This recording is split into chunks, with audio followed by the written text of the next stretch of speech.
व्यासपीठावर उपस्थित असलेली सन्माननीय मंडळी आणि माझ्यासमोर बसलेल्या माझ्या बंधूंनो आणि इथे बसलेली माझी सौभाग्यवती सोडून बाकी सगळ्या भगिनींनो,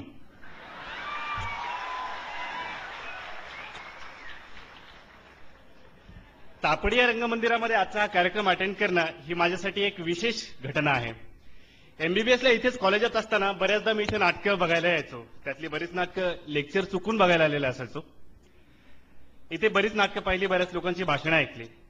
पण आज या स्टेजवर स्वतः सत्कार मूर्ती म्हणून भाषण करताना उभा असताना मला एक वेगळाच आनंद मिळतोय.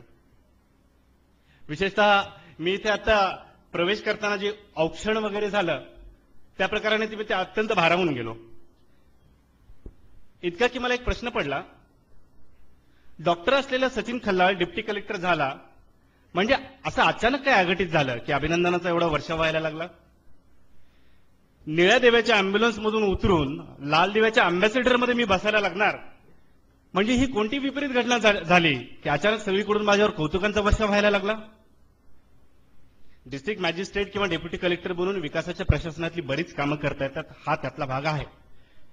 परंतु व्यक्तिशः मला असं वाटतं की हा सत्कार त्या पदाचा नसून त्या पदापर्यंत पोहोचण्यासाठी जो प्रवास झाला त्या प्रवासाचा हा सत्कार आहे. भगवद्गीतेमध्ये श्रीकृष्णांनी प्रेयस आणि श्रेयस या दोन संकल्पनांमधला फरक समजून सांगितलाय. मित्र, प्रेयस म्हणजे अशी गोष्ट जी आपल्याला आवडते, ज्या गोष्टीकडे आपला भावनिक कल असतो. तर श्रेयस म्हणजे अशी गोष्ट जी कर्तव्य बुद्धीने करणं अधिक जास्त श्रेयस्कर ठरतं. सिव्हिल सर्व्हिसेसची तयारी ही आमच्यासाठी एकाच वेळेस प्रेयस आणि श्रेयस दोन्ही होतं. ही परीक्षा आम्ही जगलो.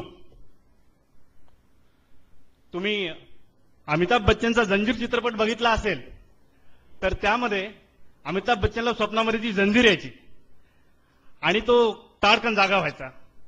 तसा आम्हाला अभ्यास करताना कधी कधी अचानक झोप लागली की आमच्या स्वप्नामध्ये लाल दिवा यायचा आणि आम्ही खाडकन जागे व्हायचो. अपयश ही यशाची पहिली पायरी असते. मला हे यश बऱ्याच अपयशानंतर मिळालं, बऱ्याच वर्षाच्या प्रयत्नानंतर मिळालं. या काळामध्ये बऱ्याच अडचणी, बरेच मानसिक क्लेश सहन करायला लागले. विशेष म्हणजे आम्ही परीक्षा देत राहिलो आणि आमच्या सोबतचे जे मित्र होते, डॉक्टर्स, इंजिनियर्स, ते सगळे आयुष्यात पुढे निघून जायला लागले होते. जे एमबीबीएस लोक होते त्यांचं एमडी झालं, नंतर ते सुपर स्पेशालिटी करायला लागले. जे इंजिनियर लोक होते ते मोठ्या मोठ्या कंपन्यात मोठ्या मोठ्या पगारावर नोकरीला लागले. त्यांना मोठ्या पगाराची नोकरी, मोठं घर, गाडी, सुंदर बायको. एमपीएससी यूपीएससी करणाऱ्या मुलाकडे मुली ढुंकूनही बघत नाही. बरं, हे तर हे वरतून सगळ्यांची टोमणी. परीक्षेच्या नावाखाली कामधाम न करता आयतं बसून खायचं असतं यांना. अजून किती वर्ष एकच परीक्षा देणारच बाबा? झेपत नसेल तर देणं सोडून भाऊ, काय ते एकच नाटखुळं घेऊन बसलंस. त्या अशा एक एक जिव्हारी लागणाऱ्या गोष्टी. बरं, हे तर हे आपण वारंवार अपेक्षित होतो या गोष्टीचं मनाला स्वतःला जे क्लेश वाटायचा ती गोष्ट वेगळी. रात्रंदिना युद्धाचा प्रसंग आंतरबाह्य जग आणि मन असं तुकाराम महाराज जेव्हा म्हणायचे तेव्हा त्यांना नेमकं काय वाटत असेल हे आज मी तंतोतंत सांगू शकतो असं मला वाटतं. बरं, आमच्या घरची परिस्थिती साधारणच होती. पोरगा डॉक्टर बनून घरचं काही भलं करील तर हे काहीतरी परीक्षेचं खूळ डोक्यात घेऊन बसलाय म्हणून आमचे आईवडील हैराण.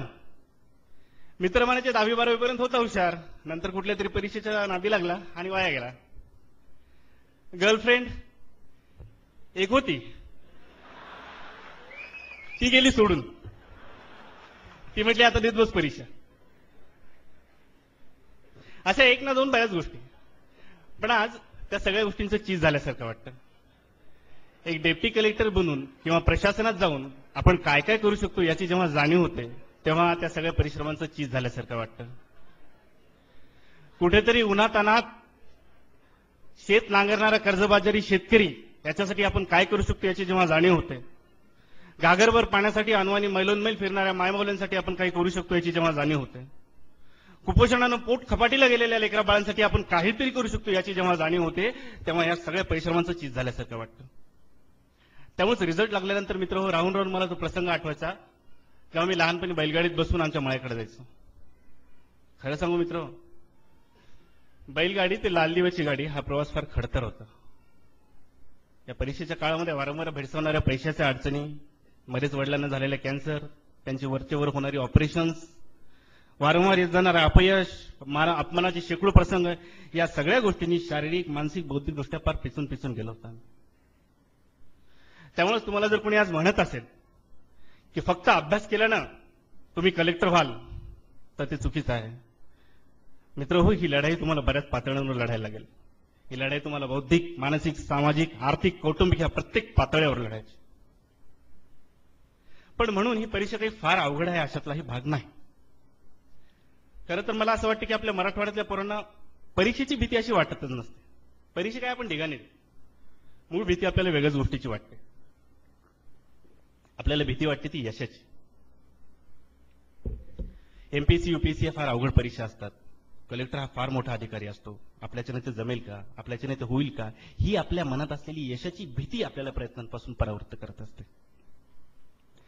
त्यात पुन्हा एकदा कॅन्डिडेट सिलेक्ट झाला की त्याच्या भोवती जे ग्लॅमर तयार होतं, जे वलय तयार होतं, त्याच्यामुळे तो कॅन्डिडेट वेगळा पडला असं वाटतं. त्याच्यामुळे परीक्षार्थ्यांना वाटतं की नाही, सिलेक्ट होणारी पोरं काहीतरी वेगळीच असतात, ती स्पेशल असतात. कारण एकदा मुलगा सिलेक्ट झाला की त्याचं पेपरमध्ये, बातम्यांमध्ये नाव झळकायला लागतं. त्याचे सत्कार, हारतुरे, औक्षणं ठेवायला लागतात. या सगळ्या गोष्टींमुळे जी तयारी करणारे परीक्षार्थी आहेत त्यांच्या मनामध्ये असा समज निर्माण होतो की ही मुलं आधीपासूनच काहीतरी स्पेशल होती, ही काहीतरी वेगळी होती. त्यामुळे व्यक्तिशः असं मला वाटतं की यशस्वी मुलांचे सत्कार आणि हारतुरे हे यशस्वी मुलांचं जेवढं नुकसान करतात, तेवढंच ते परीक्षार्थ्यांची सुद्धा दिशाभूल करतात.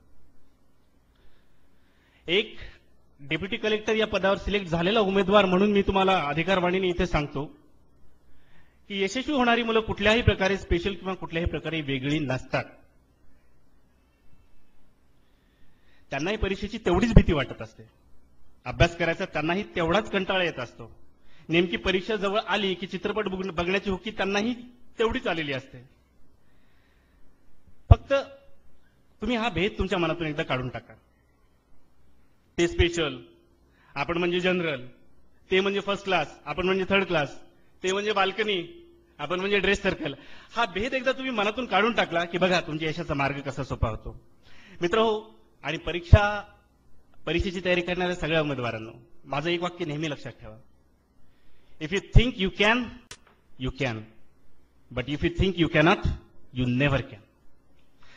ती जिद्द असो तुमच्या मनामध्ये, ती धार असो तुमच्या डोळ्यामध्ये, आणि ती उमेद असो तुमच्या नसानसांमध्ये, ही सदिच्छा व्यक्त करून आणि तुमच्या वाटचालीमध्ये तुम्हाला उदंड शुभेच्छा देऊन मी माझे 2 शब्द संपवतो. धन्यवाद.